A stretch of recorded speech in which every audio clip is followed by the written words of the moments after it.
कृष्णा। आप सभी का आपके अपने YouTube चैनल पर बहुत बहुत स्वागत है। आज सुनिए कार्तिक मास महात्म्य में आगे की कथा। अगर आपको आज की वीडियो पसंद आए तो वीडियो को लाइक करके कमेंट बॉक्स में तुलसी माता की जय जरूर लिखिएगा। अब तक की कथाओं को भक्तिभाव पूर्वक सुनने के बाद महाराज पृथु ने देवर्षि नारद से निवेदन किया कि हे देवर्षि, आप सर्वज्ञाता हैं और मैं अज्ञानी हूँ।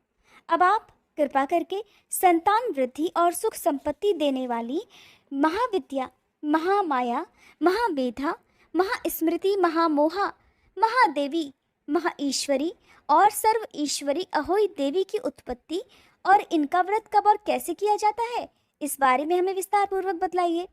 महाराज पृथु द्वारा इस प्रकार प्रार्थना किए जाने पर नारद जी एक प्राचीन कथा सुनाते हुए बोले कि हे राजन, एक समय कलिकाल में बड़ा भारी दुर्भिक्ष अर्थात अकाल पड़ा।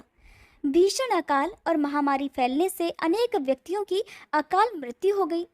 तब सब लोग इस विपत्ति से मुक्ति पाने का उपाय सोचने लगे। अंत में निश्चय करके सबने कार्तिक कृष्ण सप्तमी को उपवास रखा।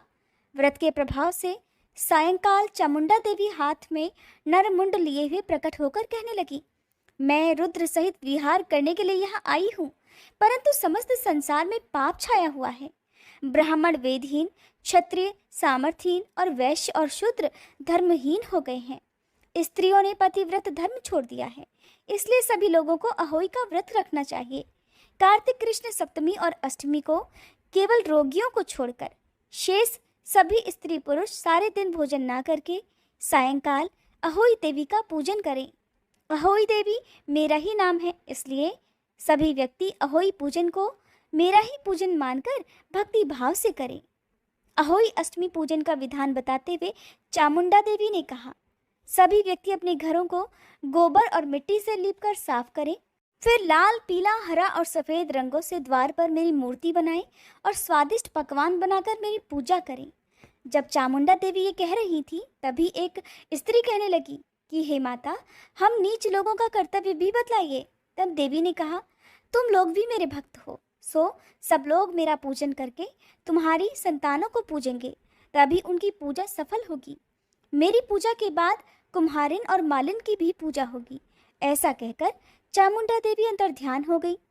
सभी व्यक्तियों ने चामुंडा देवी के कहे अनुसार व्रत और पूजन किया तो सबके संकट दूर हो गए और फिर सारा संसार सुखपूर्वक रहने लगा।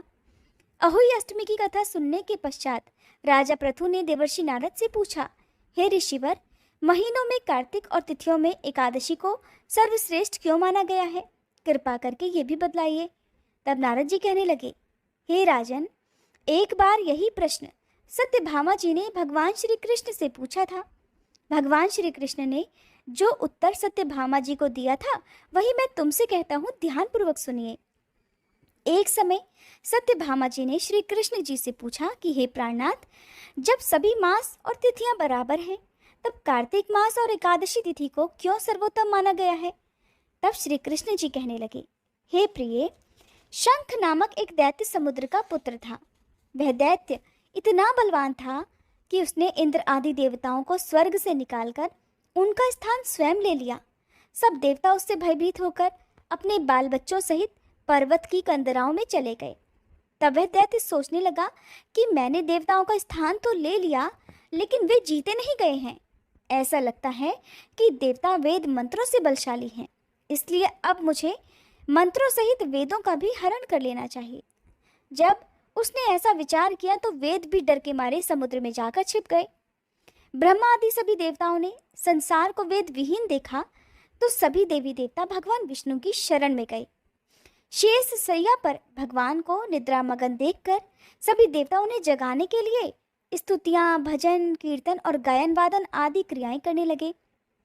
भगवान विष्णु के जाग जाने पर सभी देवताओं ने आह्वाहन, आसन, पाद्य, अर्घ, आचमन, स्नान, वस्त्र, यज्ञोपवीत, चंदन, पुष्प, धूप, दीप, नैवेद्य, पान, परिक्रमा और नमस्कार करके भगवान का षोडशोपचार पूजन किया।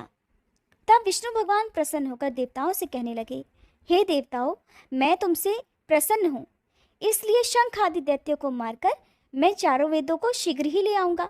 परंतु आज से वेद बीज मंत्रों सहित कार्तिक मास में जल में निवास करेंगे। इसलिए कार्तिक के महीने में जो कोई भी जल में स्नान करेगा उसको यज्ञ करने के समान फल प्राप्त हो जाएगा और उसके समस्त विघ्न भी दूर हो जाएंगे। हे देवताओं, आज एकादशी के दिन आप सबने मुझे जगाया है, इसलिए सब तिथियों में कार्तिक शुक्ल एकादशी की मान्यता सबसे अधिक होगी। वस्तुतः कार्तिक और एकादशी का व्रत मुझे अत्यंत प्रिय है।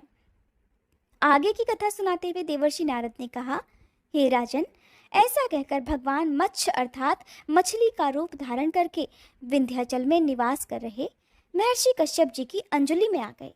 कश्यप जी ने उनको एक कमंडल में डाल दिया।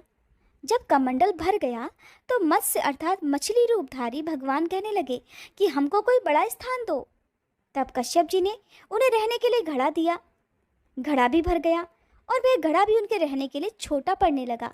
तब उन्होंने उस मछली को निकालकर कुएं में छोड़ दिया, परंतु भगवान मत्स्य रूप में तेजी से बढ़ते गए, इसलिए अब कश्यप जी ने उन्हें कुएं से निकालकर समुद्र में डाल दिया।